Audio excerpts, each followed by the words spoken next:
Hello दोस्तों, आज हम मिले एक न्यू वीडियो में। दोस्तों एक गुड न्यूज़, दोस्तों जामिया मिलिया इस्लामिया में 2024 सेशन के लेके दोस्तों फॉर्म आउट हो गया है। तो इसमें जो आपका बीटेक होता था, तो दोस्तों उसके रिगार्डिंग एक दोस्तों गुड न्यूज़, दोस्तों जामिया मिलिया इस्लामिया में बीटेक होता है तो हम लोग पूरी डिटेल से बात करने वाले हैं। एक दोस्तों गुड न्यूज़ ये है कि दोस्तों आपको इसमें बीटेक जो दोस्तों रेगुलर से होता था, अब आपको दोस्तों एक सेल्फ फाइनेंस से होगा।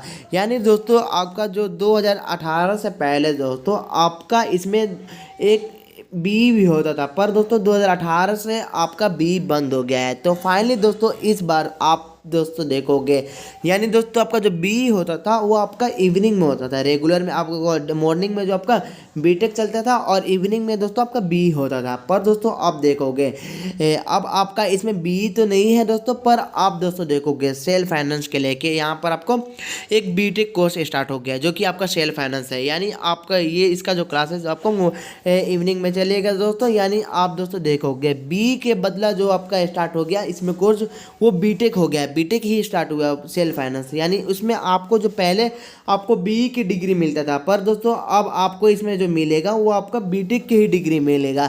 हम लोग ए टू जी डिटेल से बात करने वाले हैं कि इसमें डिफरेंट क्या रहेगा। बीटेक जो होता है वो आपको मॉर्निंग में यानी जो रेगुलर से होता है, और जो सेल्फ फाइनेंस से होता है वो इसमें डिफरेंट क्या रहेगा। तो दोस्तों आपसे एक छोटी सी रिक्वेस्ट है, अगर अब तक हमारे चैनल को सब्सक्राइब नहीं किया तो चैनल को सब्सक्राइब करें, बेल आइकन को प्रेस करें। तो दोस्तों आप यहाँ दोस्तों देखोगे इसका जो फॉर्म आ गया है जो आपका 20 फरवरी से स्टार्ट है, और आपका जो इसका जो फॉर्म है वो आपका 31 मार्च तक आप रजिस्ट्रेशन करोगे। अभी हम बात करेंगे जो इसमें जो बी होता है और बीटेक जो होता है, आपका जो बीटेक होता है रेगुलर और सेल्फ फाइनेंस जो होगा आपका कैसे होगा, आपका जो एडमिशन होगा। तो दोस्तों आप यहाँ दोस्तों देखोगे इसमें जो आपका जो बीटेक होता है, तो बीटेक जो आपका जो ब्रांच है वो आपका बीटेक है, सिविल इंजीनियर है, इलेक्ट्रिकल इंजीनियर है, मैकेनिकल इंजीनियर है, इलेक्ट्रॉनिक्स कम्युनिकेशन इंजीनियर है, एक कंप्यूटर इंजीनियर है। तो दोस्तों आप देखोगे यहाँ पर 5 ब्रांच आपको मिल जाएंगे बीटेक के लेके। और इसका जो यहाँ पर दोस्तों देखोगे जो आपका जो होता है बीटेक आपको 8 सेम यानी कि आपको 4 ईयर का दोस्तों ये आपका कोर्स होता है। इसमें आप दोस्तों देखोगे टोटल जो सीट है वो आपका हर एक ब्रांच में आपको 70 सीट है दोस्तों, आपने यहाँ देख लिया। और इसका जो फ़ी लगेगा यहाँ पर दोस्तों देखोगे टोटल फ़ी जो लगेगा पर ईयर, यानी आपको एक साल में आपको जो फ़ी लगेगा वो आप दोस्तों देखोगे 16,150 रुपये आपको लगेंगे।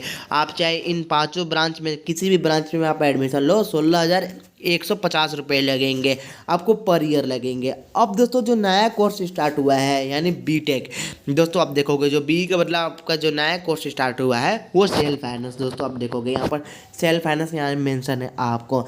दोस्तों सेल्फ फाइनेंस और रेगुलर में कुछ डिफरेंट नहीं होता है, बस क्लासेस का टाइमिंग थोड़ा अंतर होता है। और दोस्तों आपको जो डिग्री भी मिलेगा उस पर आपको सेल्फ फाइनेंस नहीं लिखा रहेगा दोस्तों, आपको बीटेक ही लिखा रहेगा। अब दोस्तों देखोगे ये आपको जो बीटेक भी होगा सेल्फ फाइनेंस है उसमें भी आपको 8 सेमेस्टर रहेगा। यानी आप दोस्तों देखोगे आपका 4 ईयर से ही रहेगा दोस्तों, 4 ईयर का ही आपका कोर्स है। इसमें भी टोटल जो सीटें आप देखोगे 70 सीटें हमने बोला। यहाँ पर आपको दोस्तों देखोगे जो रेगुलर से भी होता है उसमें भी आपका 70 सीट है दोस्तों, आप देखोगे हर एक ब्रांचेज में। और आपका जो सेल्फ फाइनेंस होगा उसमें भी दोस्तों आपका जो 70 को आपको रहेंगे सीट रहेंगे। पर आप दोस्तों देखोगे इसमें आपको सिर्फ जो ब्रांचेज है आप यहाँ दोस्तों देखोगे जो सेल्फ फाइनेंस आपका जो है आपका उसमें जो ब्रांच है बीटेक है, इलेक्ट्रिकल एंड कंप्यूटर इंजीनियरिंग है दोस्तों। उसके बाद देखोगे यहाँ पर बीटेक जो है इलेक्ट्रॉनिक्स है, इसके बाद डिजाइनिंग है यहाँ पर टेक्नोलॉजी। इसके बाद देखोगे बीटेक कंप्यूटर साइंस है दोस्तों एंड इंजीनियरिंग है दोस्तों, डाटा साइंस आप दोस्तों देखोगे। उसके बाद आप दोस्तों देखोगे बीएससी आपका स्टार्ट हो जाएगा। तो आप जो देखोगे सेल्फ फाइनेंस में जो होगा आपको 3 ब्रांच आपको मिल जाएगा देखने के लिए, और रेगुलर में जो आपका 5 ब्रांच है। यानी आपको इसमें मैकेनिकल नहीं होगा दोस्तों, और ना ही आपका इसमें सिविल होगा। सेल्फ फाइनेंस से जो आपका बीटेक होगा उसमें ना ही सिविल ब्रांच रहेगा ना ही मैकेनिकल ब्रांच रहेगा दोस्तों, आपने यहाँ देख लिया। इसमें दोस्तों आपका जो फी लगेगा आप यहाँ दोस्तों देखोगे जो रेगुलर का जो फी था वो आपका 16,150 रुपये था, पर आप जो सेल्फ फाइनेंस से करोगे तो आपका जो फी लगेगा आप दोस्तों देखोगे 1.5 लाख रुपए लगेंगे, 1,50,000 रुपये लगेंगे। आप चाहे इनकी तीनों ब्रांच में किसी में भी आप एडमिशन लो आपको 1,50,000 रुपये लगेंगे। ये दोस्तों जो फ़ी है वो आपका 1 साल का दोस्तों फ़ी है, आपको 1 साल का फ़ी है, आपको इतना देना पड़ेगा आपको पर ईयर का फ़ी है दोस्तों। हमने ये देख लिया। अब हम बात करते हैं दोस्तों जो कि मोस्ट इंपॉर्टेंट है कि आपका इसमें एडमिशन कैसे होगा, या जामिया इसका अपना पर्सनल एग्ज़ाम लेते हैं या आपको जेईई मेंस के थ्रू होता है, क्योंकि आपको आइडिया होना चाहिए जो बीटेक होता है इसमें आपको जो जेईई मेंस के थ्रू होता है। तो आप यहाँ दोस्तों देखोगे हम लोग पूरा जो भी नोटिफिकेशन देख रहे हैं दोस्तों, ये आपका ऑफिशियल नोटिफिकेशन है दोस्तों। अब हम बात करते हैं कि आपका जो एग्ज़ाम जो होगा वो आपका इसमें कैसे होगा। तो अब हम चलते हैं नेक्स्ट पेज पे दोस्तों, ये आपको प्रोस्पेक्टस में दोस्तों मिल जाएगा देखने के लिए। अब हम बात करते हैं नेक्स्ट पेज के लेके, जो कि आपको पूरा डिटेल जो देखना है, जो कि ऑफिशियल हमें देखना है।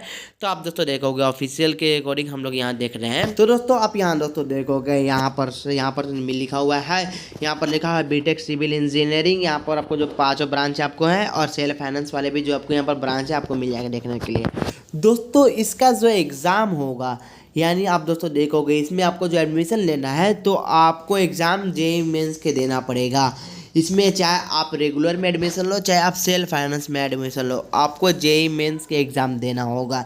जेईई मेंस के रैंक के हिसाब से ही आपका एडमिशन होगा। अगर आपका जो रैंक अच्छा रहा तो आपका रेगुलर में होगा, इनकेस आपका अगर थोड़ा लो रैंक रहा तो आपको सेल्फ फाइनेंस में होगा। अकॉर्डिंग टू कट ऑफ के अकॉर्डिंग आपको इसमें होगा, यानी कि जेईई मेंस के रैंक के अकॉर्डिंग आपको इसमें एडमिशन होगा।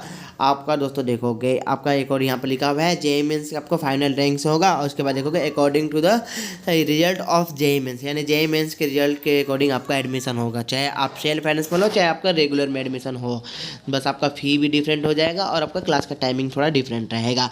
अब दोस्तों यहाँ पर देखोगे इसका जो अभी फॉर्म आया है, मैंने आपको स्टार्टिंग में ही बोला था कि इसका 20 फरवरी से आपका स्टार्ट है। आपका जो फॉर्म इसका है आपका 31 मार्च तक आपका फॉर्म होगा। तो दोस्तों जेईई मेंस के अकॉर्डिंग आपका एडमिशन होगा तो आपका इसका भी फॉर्म फिल करना पड़ेगा जामिया में। आप यहाँ दोस्तों देखोगे यहाँ पर साफ यहाँ पर लिखा हुआ है, देखोगे यहाँ पर procedure must take the JEE mains. आप दोस्तों देखोगे एंट्रेंस टेस्ट, तो सबसे पहले आपको जेईई मेंस का एग्जाम देना पड़ेगा। उसके बाद आप दोस्तों देखोगे सेकंड नंबर पे आपको मिलेगा फिल ऑनलाइन। यहाँ पर देखोगे admission form of the Jamia, यानी जामिया के भी फॉर्म आपको फिल करना पड़ेगा। और इसमें दोस्तों देखोगे जेईई मेंस के आपको अप्लीकेशन नंबर आपको फिल करना होगा। आपका जेईई मेंस का रिजल्ट निकलेगा और जामिया आपका रैंक के अकॉर्डिंग आपका जेईई मेंस के रिगार्डिंग आपको एडमिशन इसमें मिल जाएगा। आपको फिर से आपको कुछ नहीं करना पड़ेगा, आपका बस रिजल्ट चेक करना पड़ेगा। जो जामिया के रिजल्ट आएगा उसको आपको चेक करना पड़ेगा। आपने जो नंबर आपका जेईई मेंस का एप्लीकेशन नंबर डालोगे उसी के अकॉर्डिंग आपका इसमें आपको लिस्ट बन जाएगा। तो आपको जामिया में भी रजिस्ट्रेशन करना पड़ेगा और जेईई मेंस का आपको एप्लीकेशन नंबर आपको इसमें फिल करना पड़ेगा, उसी के अकॉर्डिंग आपका जो लिस्ट आ जाएगा। अब दोस्तों एलिजिबिलिटी क्या रहना चाहिए, अगर आप बीटेक करना चाहते हो तो बीटेक के लिए आपको एलिजिबिलिटी यानी मिनिमम क्वालिफिकेशन क्या चाहिए, आप तभी आप बीटेक में आप एलिजिबल रहोगे। तो आपने अगर 12th कर लिया है तो आप एलिजिबल हो, यानी आपको बीटेक में एडमिशन लेने के लिए आपको सबसे पहले 12th पास होना चाहिए, या आप डिप्लोमा किए हो। आप यहाँ दोस्तों गए यहाँ पर देखोगे यहाँ पर लिखा हुआ है डिप्लोमा इंजीनियरिंग दोस्तों, या आपने डिप्लोमा किया है 3 या 4 ईयर्स के तो आप एलिजिबल हो, यानी आपने 12 किया हो चाहे डिप्लोमा किया हो तो आप एलिजिबल हो दोस्तों। अब दोस्तों जो एज के लेके जो इम्पोर्टेंट है आप यहाँ दोस्तों देखोगे यहाँ पर लिखा हुआ है द एज, यहाँ पर कैंडिडेट शुड नॉट बी, यहाँ पर दोस्तों को लेस देन 17 ईयर्स। आप 17 साल से कम हो तो आप एलिजिबल नहीं हो, यानी आपको 17 या 17 प्लस आपका एज होना चाहिए तभी आप दोस्तों एलिजिबल हो। तो दोस्तों हमने पूरा डिटेल से बात कर लिया जो कि जामिया में स्टार्ट होने वाला है, बी सेल्फ फाइनेंस से लेके कोर्स जो स्टार्ट होने वाला है उसके लिए रिगार्डिंग भी हमने बात कर लिया है। आई होप दोस्तों आपको वीडियो अच्छी लगी। तो दोस्तों इस वीडियो को लाइक और शेयर करें और अपना चैनल पर नए चैनल को सब्सक्राइब करें, बेल आइकन को प्रेस करें। अगर आपका कोई डाउट रह जाए तो आप मुझे जरूर कमेंट करना। चलिए दोस्तों मिलते हैं नेक्स्ट वीडियो में। Thank you so much.